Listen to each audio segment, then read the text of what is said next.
ពាក្យពេចន៍បុរាណបានពោលថាគុំត្រាប់សត្វខ្លានិងសត្វខ្លែងគួរត្រាប់សត្វខ្មាតរូបអាក្រក់ផ្នែកតាំងតម្លក់តែរោគស្រនំឥតឃ្លានមានស៊ីសង្គប់ទុំចាំស្ដាប់ឯកយំស្រែកប្រាប់កកុំត្រាប់សត្វកែជាត្រណក់រឹកពីអាក្រក់ដេកតែក្របើឃើញជាតិឯងទុកខ្មងសដើរចូលមករោវចេះតែខឹងដឹងតែមួយយ៉ាងត្រង់ស្អប់គ្នារឿងខូចរឿងជាវាមិនដឹងបើឃើញគ្នាហើយកន្ទុយឆ្កឹងប្រឹងប្រែងដេញកើតប្រខំគ្នាគួរតែអួតត្រាប់សัตว์មន់ស្រុកផងគេទុំបង្កងមិនចេះរងាប្រសពរងាវចាំពេលវេលាដាស់មនុស្សដាស់មនីឲ្យគ្រប់ផងគួរត្រាប់សัตว์ចាបគេចេះគិតគេដឹងថាចិត្តដល់ថ្ងៃពងខំហៅបំខ្មៅម្ដងមកផ្ទង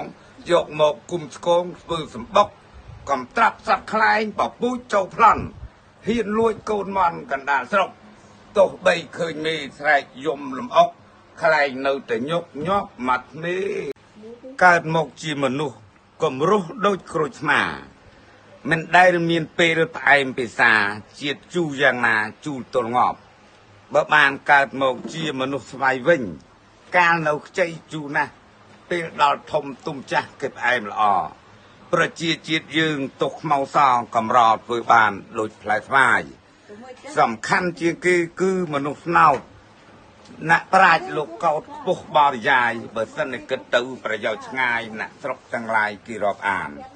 ទោះបីគ្រាប់ស្នោតទុំក្រៀមក្រោះគេបង់គេបោះលេងរាប់អាន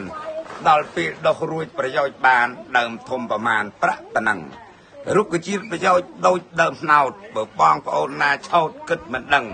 គេកាត់គេគៀបមិនចេះខឹងគិតតែប្រឹងប្រែងលូតលាស់ថ្មីដល់ពេលដោះរួចផុតឡើងពីដីស្លឹកណាចៃចៃគេធ្វើផ្លិតបាញ់ស្បោងចាក់ស្មុកចាក់សន្តំបើអស់លោកណាចេះសំប្រើតាមចិត្តបើប្រើប្រុងព្រៀបប្រាជ្ញាល្អិតប្រើឲ្យព្រឹត្តបានព្រះពន្ធចំណែកធៀងតូចទុកធ្វើចំណងទុកសក់ខាងខ្នងចង់សណ្ដាប់